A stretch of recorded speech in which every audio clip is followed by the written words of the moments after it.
Necháme to? Je to všechno nahrajeme. Ale to nemá cenu, když teď víme, že to nahráváme. A tak třeba na to zapomeneme. To je fakt.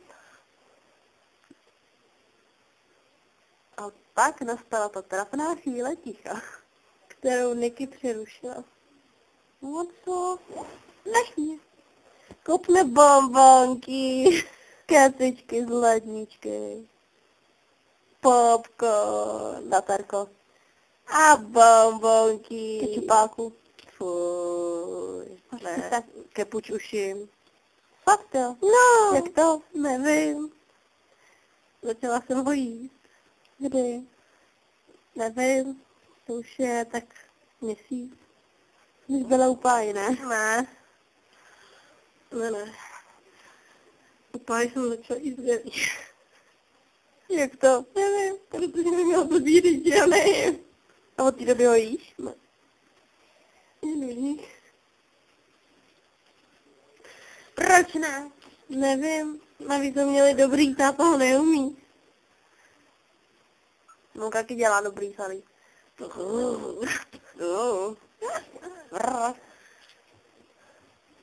Chcíplo, tino. Což umřetá. Maminko, ona je umřetá. Ježiš, to si pamatuju. To říkal Zvěnda. Jo. Co? Jsi vyprávěla. Jak Zvěnda říkal, že je umřetý táta. No. On táta byl opilej, ne? No, už nedošel do postele, ale spadnul v tom kuchyni. Nevím. Ale že jo tam, no a mamka s ním nehla, že jo? No a on Zvěnda byl malej, úplně malinký. No a on k němu přišel, začal do něj šťouchat a mami, tatínek je umřetej. A mamka se prý naštvala. Houby umřetej, božrale je. Proč ne? Jsi chcíplá nous. Mě dostalo to jsem tam, jak upírka, ne? To je chlad. Jo no, tak mě zajímalo, kdy upíři rvou jako vy. Na sex nebo na sex? Na sex. Jo. Sex na ex. Sex na ex. To mě pár ptal, jestli si řekla, že mluví. A co jsi mu řekla? Jo. A on? A její názor? A co jsi mu řekla? Nevím. Jaký je názor? Názor? Že každý ničí své zdraví sám. Já jsem to zkusila, mě prostě nic mi to neřeklo. No. Kytky! Ty vole! Kytky velký přestalo stěny jako kráva, ono si všíme teď. To je postřeh tohle. To chyba si krátký vedení, viď? To je fakt. Ještě, že bych pár taky dostal. Já mám ještě krátký vás. Ale ještě k tomu blond. Jedu. Mlátím tě.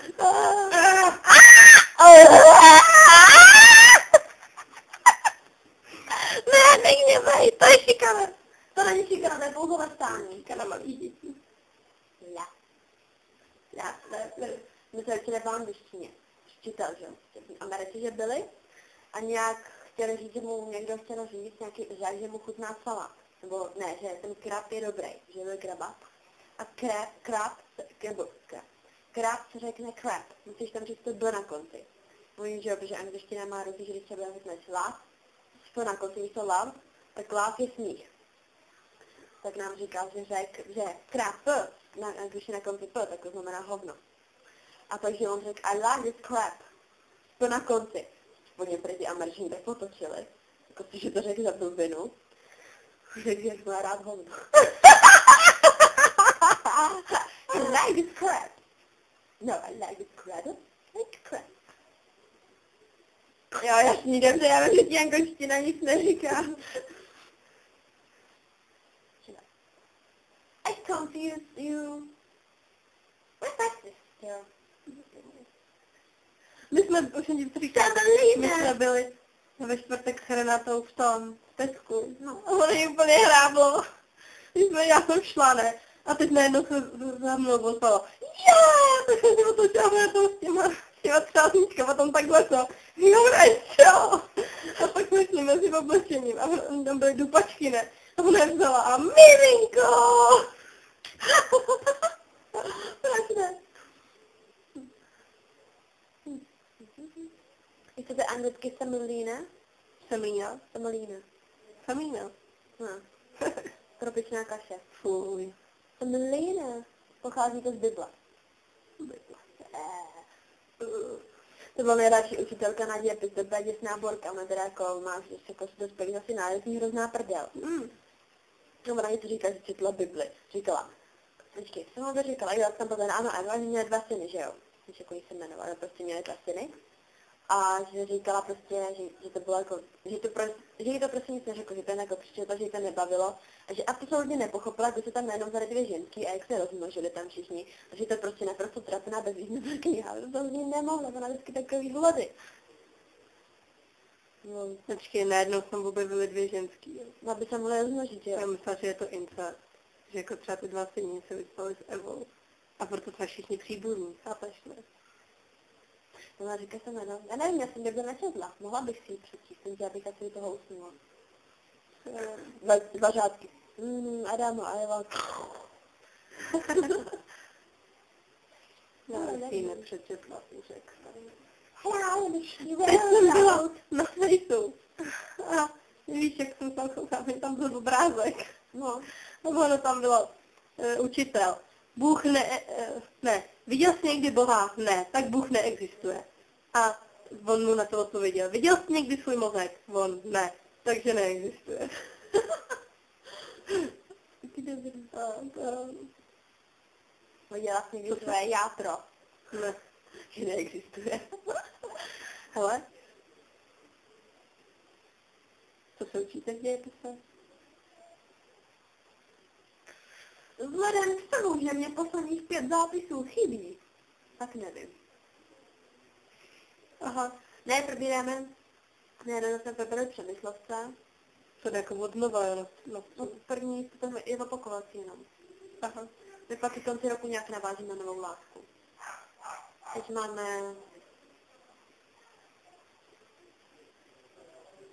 ženský čísek, ne.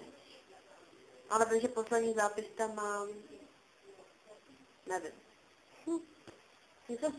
Naposledy mám Přemyslovce a pak mám ještě těch 5 látek, no nevím. My se učíme skurvenýho Hitlera.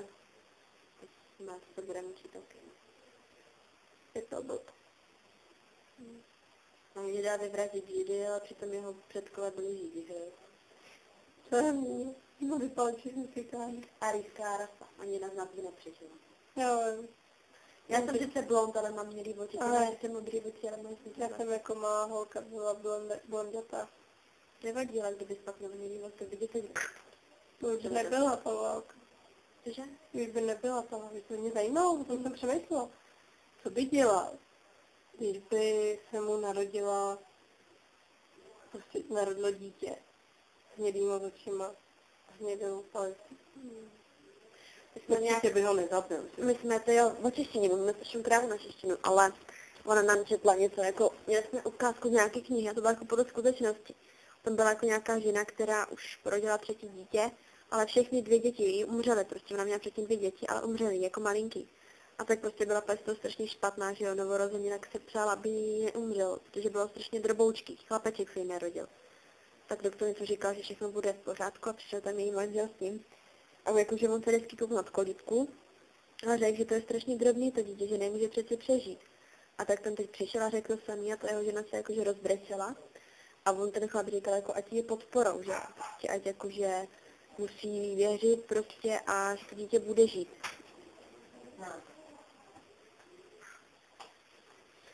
No a tak jako teda doktor řekl, jako něco tam říkal a si ten chlapeček, že byl malinký a všechno. A tak jako on na ní, nebojte se, Frau Hitler, on přežije. Tím to skončilo, bude všechno v pořádku. Frau Hitler, paní Hitlerová. Takže ten 3. syn, co se jim narodil, je vlastně Adolf Hitler. Když se narodil, dali mu jméno Adolf Hitler. A zrovna je on ze všech 3 dětí přežil. Fuck jo. Ty vade, měl si zabít. Jo, předešlý 2 sourozenci zemřeli, ale on přežil. Jako dítě. Měl umřít. Ale tak, já nevím. To ti tak udělalo s tím všedanej, že? Prostě, No, ale měl umřít. stejně umřel.